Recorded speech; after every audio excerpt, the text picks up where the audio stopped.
I, a 27-year-old male, was dating Madison, a 24-year-old female, for almost 2 years. We met at my friend Kyle's housewarming party. She was friends with Kyle's girlfriend. I remember exactly how we met because she accidentally spilled her drink on my new shoes, and instead of being embarrassed, she just laughed and said, "Well, now you have to talk to me." That's the kind of person Madison was, or at least the person I thought she was. Madison worked in marketing at this big company downtown. She was really good at her job, always talking about these creative campaigns she was working on. She was the type of person who got excited about literally everything: new restaurants, random street festivals, even grocery shopping. She had this energy that just made everyone around her feel more alive, you know? We started dating pretty quickly after we met. Everything felt easy with her. We liked the same movies, except for horror movies, which she hated, had the same sense of humor, and wanted the same things in life. Or at least, that's what she told me. About 3 months into dating, Madison started telling me about her ex, Jace. He was this stereotypical bad boy type, rode a motorcycle, covered in tattoos, worked as a tattoo artist at some fancy shop downtown. According to Madison, their relationship was super toxic. She'd tell me stories about how he'd just disappear for days without texting, how he'd always choose hanging out with his friends over her, and how he'd make her feel like she wasn't good enough. I remember this one night we were sitting on my couch, watching some random Netflix show, and she started crying out of nowhere. When I asked what was wrong, she told me about how Jace once forgot her birthday because he was too busy at some motorcycle rally with his friends. She said being with me made her realize what a real relationship should feel like. Man, I ate that stuff up. I was so focused on being the good guy who could help her heal from her past relationship that I missed all the red flags, like how she still followed all his social media accounts just to see how much better she was doing, or how she'd randomly bring him up in conversations that had nothing to do with him. Things were really good between us, though. We had all these plans for the future. We'd talk about where we wanted to live. She loved the idea of a house with a big kitchen. How many kids we might want, she said 2, I wanted 3. And even what kind of dog we'd get, she insisted on a golden retriever. I started looking at rings about 6 months ago. Nothing fancy, but I knew she liked oval diamonds because she had a Pinterest board full of them. Yeah, I know how that sounds. But when you think you found the right person, you notice these little details. We even opened a joint savings account specifically for future travel plans. We both put in a portion of our paychecks each month, planning to take this big trip to Europe next year. Madison was really excited about going to Paris. She had this whole itinerary planned out already. Looking back now, I can see there were warning signs, like how she'd get weird whenever Jace's name came up in conversation with our friend group, or how she'd sometimes go quiet and distant when she was on her phone but then brush it off as just work stuff. But you know how it is when you're in love. You make excuses for the person, tell yourself you're just being paranoid. Her best friend Ashley was around a lot too. They'd been friends since high school, and Ashley was always at our place. She and Madison would have these long conversations in the kitchen while I played video games or worked on my laptop. I thought it was nice that Madison had such a close friend, especially since Ashley always told me how happy she was that Madison had found someone like me. God, I was so stupid. So freaking stupid. But I'm getting ahead of myself here. The point is, I really thought Madison was it for me. I was planning to propose on our upcoming vacation, had it all planned out, nice dinner, sunset walk on the beach, the whole thing. I even talked to her parents about it. They seemed happy about it. I thought I knew her inside and out. We had our little routines, our inside jokes, even a dumb tradition where we'd race to see who could brush their teeth faster. She always won, mostly because I got distracted watching her smile in the mirror. I never doubted for a second that we were on the same page. Sure, she had been a little distant lately, checking her phone more, getting lost in thought, but I chalked it up to stress. Work had been brutal for her, and I figured she just needed space. It was a regular Tuesday when everything shifted, though I didn't realize it at the time.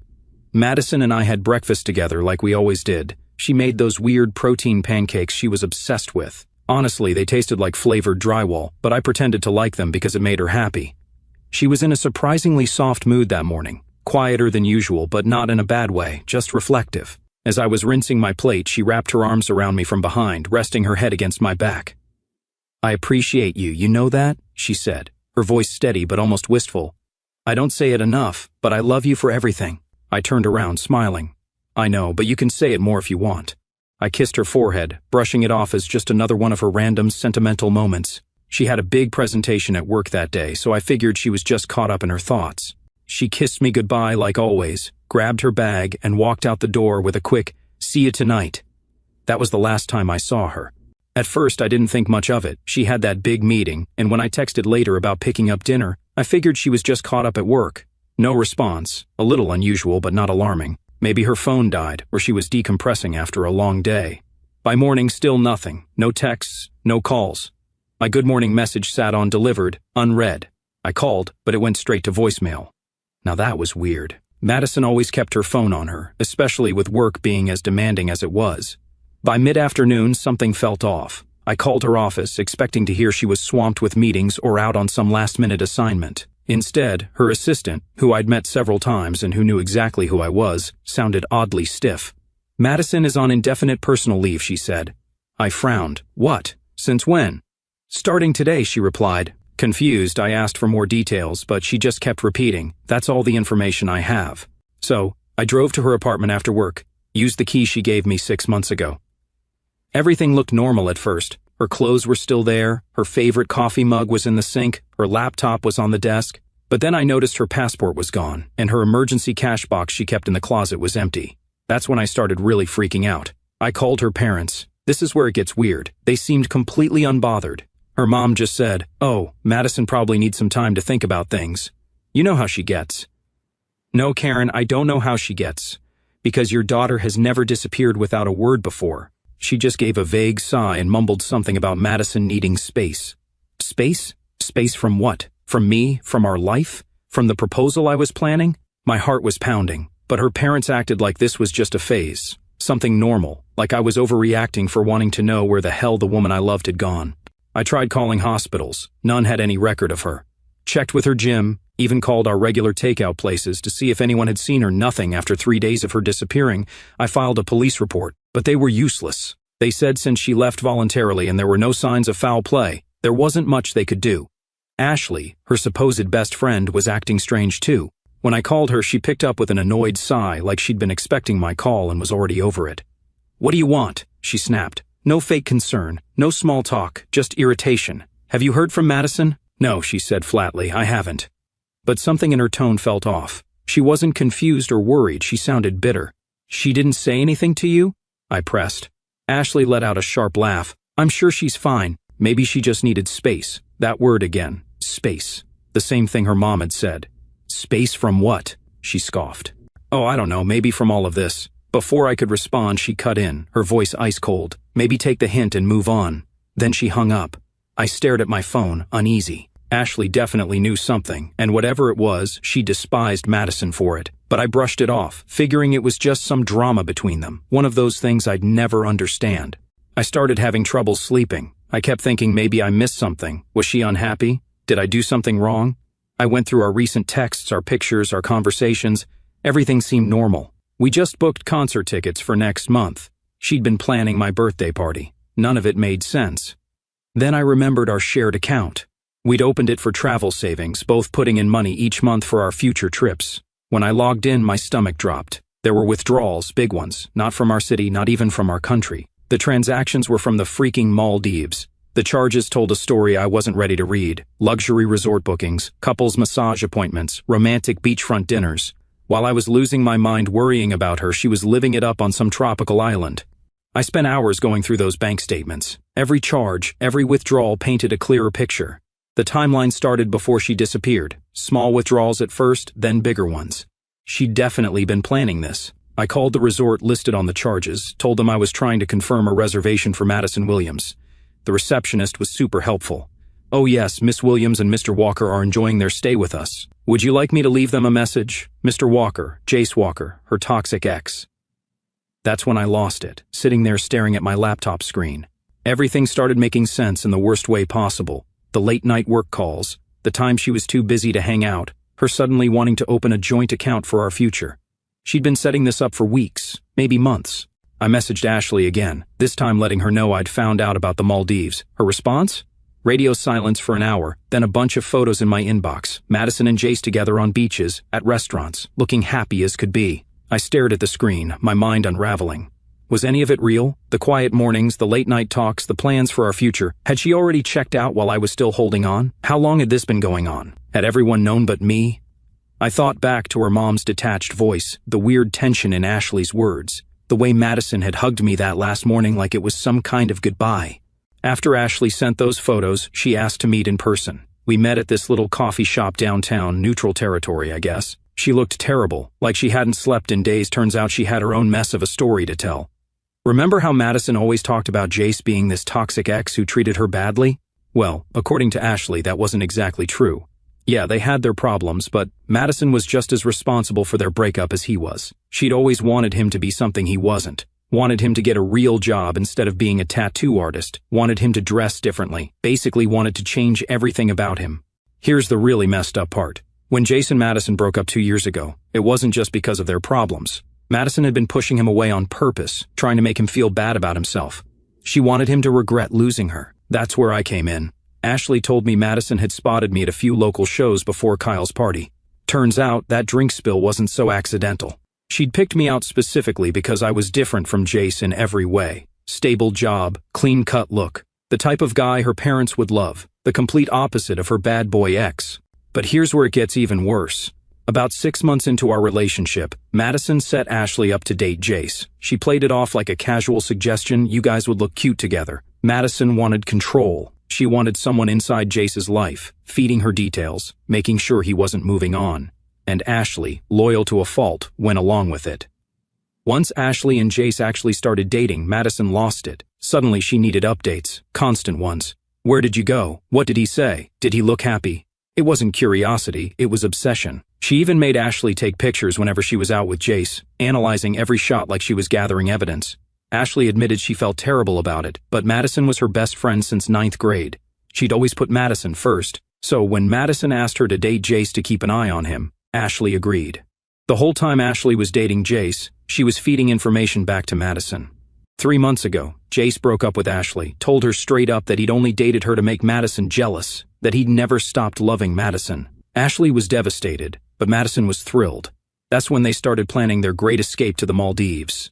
Ashley showed me their text conversations. Madison had been planning this for weeks. She'd picked that specific Tuesday to leave because she knew I had a big project at work and wouldn't notice her being gone right away. This wasn't impulsive. It wasn't some moment of weakness. The joint account? That was Jace's idea. He told her to get me to put in as much money as possible before they left. They'd use it to fund their new life together. Madison had even laughed about it in their texts, saying how funny it was that I was basically paying for her romantic getaway with another guy. I asked Ashley why she was telling me all this now. She said Jace and Madison had promised to stay in touch, to include her in their new life. Instead, they blocked her on everything the day they left. She'd been nothing but a pawn in their game, just like me. The whole time Ashley was talking, I kept thinking about all the moments I thought were real. Madison crying about how badly Jace had treated her. All those times she said she was so happy to have found someone who really cared about her. Every single I love you, all lies. Ashley tried apologizing, saying she should have told me sooner, said she didn't realize how far Madison would take things. I just got up and left. What was there to say? She'd helped her best friend scam me emotionally and financially for 2 years. That night, I made some decisions about what to do next. I had access to all our shared accounts, and Madison had no idea I knew what she'd done. I wasn't about to let them enjoy my money while laughing about how stupid I was. I sat down with my laptop and made a list of every account Madison and I shared. The travel savings account was the biggest one, but there were others. Netflix, Hulu, Amazon Prime, our phone plan, even this monthly food subscription box she loved. First thing I did was download all the bank statements and transfer them to my lawyer. Yes, I got a lawyer. My cousin works at a law firm and helped me out. The statements showed Madison had withdrawn almost $118,000 from our joint account. Here's the thing though, I'd put in about $25,000 total. She'd been living off my contributions while barely touching her own. My cousin helped me document everything. We tracked every withdrawal, every charge. The resort bookings alone were over $9,000. Then there were the spa treatments, fancy restaurants, even some jewelry store charges. They were living like royalty with my money.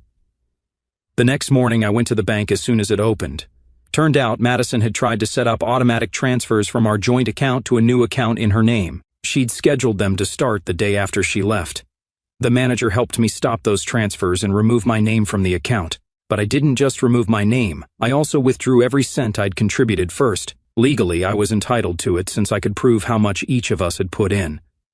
I left her with only her own contributions, about $3,000, not quite enough for the luxury vacation she'd planned. The phone plan was next. I called the carrier and separated our lines. She'd added all these international features for her trip without telling me.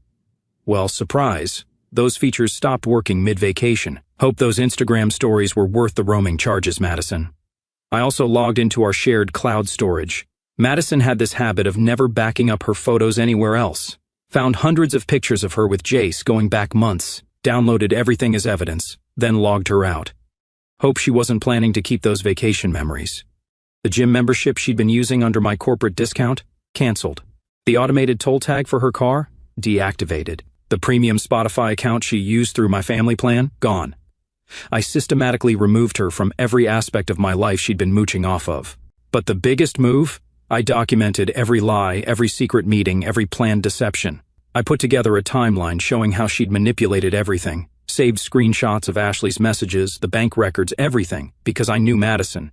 She'd try to spin this somehow when she got back. Some of you might think this was too much, but here's the thing. This wasn't just about the money. Madison hadn't just cheated on me. She'd spent 2 years deliberately lying, manipulating, and using me as part of some twisted plan to get back with Jace. She'd watched me fall in love with her, plan a future with her, all while knowing it was fake. The whole time I was doing this, Madison was posting these romantic beach photos with Jace, living my best life, finally with my soulmate. Each post made me more certain I was doing the right thing. She thought she had everything figured out, her perfect escape funded by her naive ex-boyfriend. About a week after I did all this, I got a text from an international number. Madison had finally realized her credit cards were getting declined. That's when she remembered texting me. Her message was pretty much what I expected. What's going on? Why can't I access any of our accounts? I didn't respond, of course. Let her figure it out herself. A few days later, Ashley told me Madison had called her, freaking out because they couldn't pay their hotel bill. Apparently, the resort was holding their passports until they settled their balance. Guess that romantic getaway wasn't so romantic anymore. Madison came back exactly 67 days after she disappeared. I know the exact number because I'd been counting. It was a Saturday morning, and I was actually at my place playing video games when my doorbell rang. I wasn't expecting anyone, so I checked my doorbell camera through my phone. There she was, standing at my door in this expensive-looking sundress, holding her designer suitcase, like she'd just gotten back from a normal vacation. My heart started racing, but not because I still had feelings for her. I was just mad, like physically shaking mad. I almost didn't open the door, but then I remembered all the evidence I had collected, all the screenshots saved on my laptop, and thought, yeah, let's do this. When I opened the door, Madison started crying immediately, not subtle tears, full-on dramatic sobbing. I made a terrible mistake, she said, trying to step inside. I blocked the doorway. She looked surprised. I'd never done anything like that before. I used to always let her walk all over me. Not this time. She launched into this whole speech about how Jace hadn't changed, how he was still the same selfish person he'd always been. She said he'd spent all their money on partying with his friends instead of the romantic activities they'd planned, complained that he'd invited random people to their hotel room and embarrassed her in front of other guests. The whole time she's talking, she kept trying to make eye contact, probably trying to see if her crying was working on me like it used to. But I just stood there, arms crossed, waiting for her to finish her performance, because that's what it was, another performance. I know I disappeared, but I realized you're the one I want to be with, she said, reaching for my hand. You're stable, reliable, mature. Jace is just a boy who never grew up. I want a real future, and that's with you. That's when I started laughing, couldn't help it. She looked so confused. Madison wasn't used to me laughing at her tears. I used to fall all over myself trying to comfort her whenever she cried. Stable, reliable, I said. You mean easy to manipulate, easy to steal from? Her face changed instantly. The tears stopped. It was like watching someone take off a mask. What are you talking about? She asked, but her voice was different now. Harder. I pulled out my phone and opened the folder where I'd saved everything. Should we talk about the money you stole from our joint account? Or maybe how you used Ashley to spy on your ex while pretending to be in love with me? Madison's mouth opened and closed a few times, like she was trying to find the right lie. Then she switched tactics. Ashley told you that? That lying snake. She's just jealous because Jace never really loved her. You can't believe anything she says. Actually, I said, I don't need to believe Ashley. The bank statements, hotel receipts, and your own messages are pretty clear. By the way, how was the couple's massage at the resort? The one you paid for with my money? She started stammering about how she could explain everything, how it wasn't what it looked like. Then she tried a different approach, telling me she'd pay me back every cent, that we could work through this, that she'd go to therapy. I'll do anything, she said. Just give me another chance. We can start fresh. Like how you gave Jace another chance using my money? I asked. Speaking of money, how'd the rest of your vacation go after I took back my contributions from our joint account?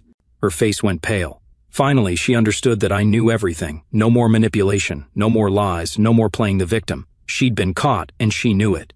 You had no right, she started yelling. That was our money. You ruined everything. Do you know how embarrassing it was when our cards got declined at the resort? They kept our passports until Jace's friend wired us money. I just smiled. Actually, I had every right. I have proof of exactly how much money was mine. You're lucky I didn't report you for fraud. That's when she completely lost it, started screaming about how I'd never find anyone like her, how I'd regret this, how she'd tell everyone I was abusive and controlling. Real classy stuff. I didn't say anything, just pulled out my phone again and pressed record. Let her keep screaming, more evidence for my lawyer just in case. Finally, she ran out of steam, stood there on my porch, mascara running down her face, looking nothing like the confident person who'd shown up at my door. I loved you, she said quietly, trying one last time.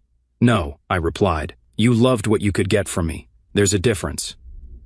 Then I closed the door, listened to her yell for a few more minutes before she finally left. Watched on my doorbell camera as she rolled her suitcase to her Uber, probably heading to her parents' house since she didn't have her own place anymore. About 3 days after she showed up at my door, I started getting weird messages from friends asking if I was okay. I didn't think much of it at first until my sister called me, sounding really worried. Have you seen what Madison posted about you? She asked. I hadn't. I'd blocked Madison on everything after she left that day, but my sister sent me screenshots, and man, Madison had gone full psycho with her revenge plan. She'd written this long post on Facebook, yeah, people still use it, about how I'd been financially and emotionally abusive throughout our relationship. She said I'd isolated her from friends, controlled all her money, and monitored her social media. According to her post, she'd escaped to the Maldives to get away from my abuse, and was only now strong enough to speak her truth. The post was filled with carefully selected screenshots of our text conversations, all taken completely out of context, like when I asked her where she was going one night because we had dinner plans, she twisted it. To make it seem like I was controlling, or when I questioned a weird bank charge, which turned out to be from her secret date with Jace, she made it look like I was financially controlling. She even posted photos of herself crying, claiming they were taken during our relationship. I recognized one. It was from when she was fake crying about Jace forgetting her birthday. Now she was using it as evidence of my supposed abuse. The worst part? People were believing her. My phone started blowing up with angry messages. People I hadn't talked to in years were coming out of nowhere to tell me what a terrible person I was. Someone even found my work email and sent the post to my boss, suggesting they should reconsider employing an abuser. I felt like I was going crazy. Madison had spent 2 years manipulating me, stealing from me, and cheating on me, and now she was somehow making herself the victim. But remember Ashley? Turns out Ashley had kept all their messages. Every single conversation about their plan to manipulate me, every discussion about using my money, and Ashley had finally had enough of Madison's games. I didn't even ask Ashley to help, she did it on her own. She made her own post, sharing the actual screenshots of their conversations, posted the bank statements showing how Madison had stolen my money, shared photos of Madison and Jace together from when we were still dating, with timestamps proving she'd been cheating.